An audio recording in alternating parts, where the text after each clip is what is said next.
আজকে আমি পঞ্চম শ্রেণীর বাংলাদেশ ও বিশ্ব পরিচয় বইয়ের প্রথম অধ্যায়ের যে অনুশীলনী রয়েছে সেই অনুশীলনীর ক, খ এবং গ এই তিনটি প্রশ্নের সমাধান নিয়ে আলোচনা করব। তো ক নম্বরে এখানে আমাদেরকে সঠিক উত্তরের পাশে টিক চিহ্ন দিতে বলা হয়েছে। আমাদেরকে তিনটি প্রশ্ন দিয়েছে এবং প্রশ্নের 4টি অপশন সম্ভাব্য উত্তর দিয়েছে। যেটা সঠিক হবে সেটার পাশে আমাদেরকে টিক চিহ্ন দিতে হবে। ইতিমধ্যে কিন্তু এই অধ্যায়ের ভিতরে যে কাজগুলো রয়েছে সেগুলোর সমাধান আমি তোমাদেরকে দিয়ে দিয়েছি। তো এখন আমি অনুশীলনীর কয়ের 1 নাম্বারটা দেখো কি বলেছে, নিচের কোনটি জীবাশ্ম জ্বালানি। তো তার আগে বলে রাখি, তোমাদের কিন্তু অন্যান্য বইয়েরও সমাধান আমার এই চ্যানেলে পেয়ে যাবে। তার জন্য অবশ্যই চ্যানেলটি সাবস্ক্রাইব করে রাখবে, তোমাদের বন্ধুদের কাছে শেয়ার করে দিবে এবং কমেন্টে তোমাদের মতামত জানাবে। তো নিচের কোনটি জীবাশ্ম জ্বালানি, জীবাশ্ম জ্বালানি কোনটি দেখো। জীবাশ্ম জ্বালানি মানে কি? আচ্ছা, জীবাশ্ম জ্বালানি বলতে কি অনেক বছর ধরে কি একটা মাটির তলে থেকে থেকে যে জ্বালানি তৈরি হয় সেটাই হচ্ছে জীবাশ্ম জ্বালানি।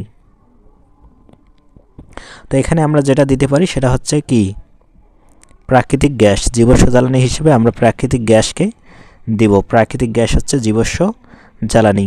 তো এরপর পরবর্তী প্রশ্নটি হচ্ছে, জলবায়ু পরিবর্তনের কারণে তাপমাত্রার কি পরিবর্তন হচ্ছে? জলবায়ু পরিবর্তনের ফলে তাপমাত্রার কি পরিবর্তন হচ্ছে বলো তো দেখি। এখানে কয়েকটি অপশন দিয়েছে, দ্রুত বাড়ছে, একই রকম রয়েছে, কমে যাচ্ছে, ধীরে ধীরে বাড়ছে। আমরা উপরে যে পড়াগুলো আমরা ইতিমধ্যেই পড়েছি সেখানে আমরা দেখেছি যে জলবায়ু পরিবর্তনের ফলে তাপমাত্রা কিন্তু খুব দ্রুত বাড়ছে, যেটা কিন্তু আমাদের পরিবেশের জন্য অনেকটা নেতিবাচক প্রভাব পড়ছে। তো এরপর আমরা দেখি, কৃষিকাজে প্রয়োজনীয় সেচের পানি না পাওয়ার মূল কারণ কি?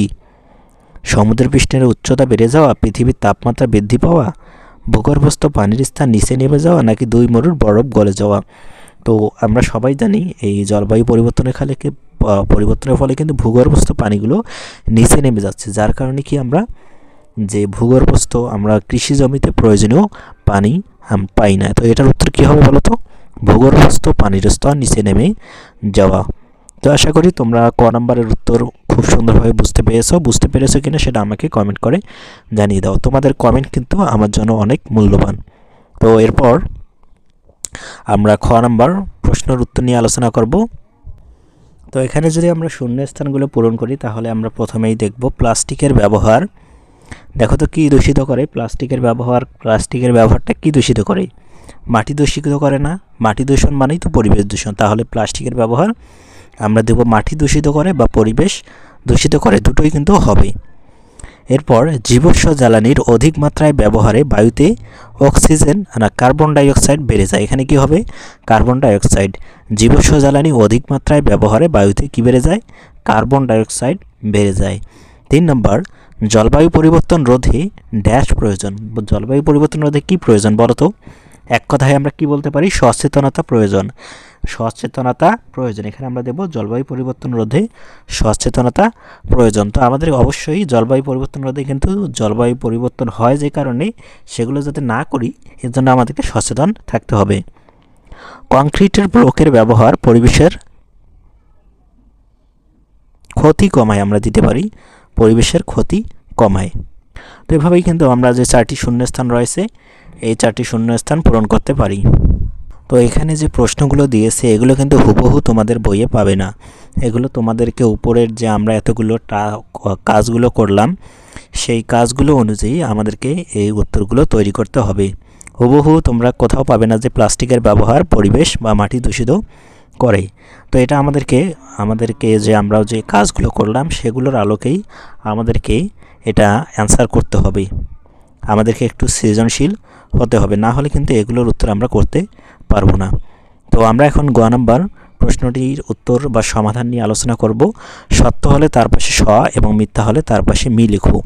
অর্থাৎ এখানে 4টি কি দিয়েছে বলতো? সেন্টেন্স বা বাক্য দিয়েছে। এই 4টি বাক্যগুলো আমরা পড়ার পর আমাদের যে বাক্যটি মনে হবে যে এই বাক্যটি তো সঠিক, উপরে আমরা এই বাক্যটি পড়েছি, এই বাক্যটি সঠিক, তাহলে আমরা কি লিখব? পাশে লিখব স।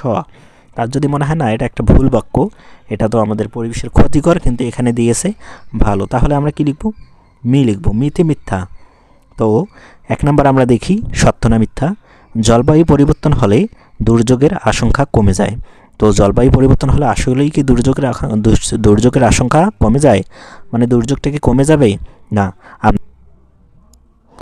আমরা দেখেছি জলবায়ু পরিবর্তনের ফলে দুর্যোগ কিন্তু বেড়ে যায়। বিভিন্ন প্রাকৃতিক দুর্যোগ, বিশেষ করে খরা, বন্যা, তাপমাত্রা বেড়ে যায় ইত্যাদি দুর্যোগগুলো বেড়ে যায়। তাহলে এখানে কি লিখবো বলো তো? তোমরাই বলো। মি। এখানে আমরা কি লিখবো?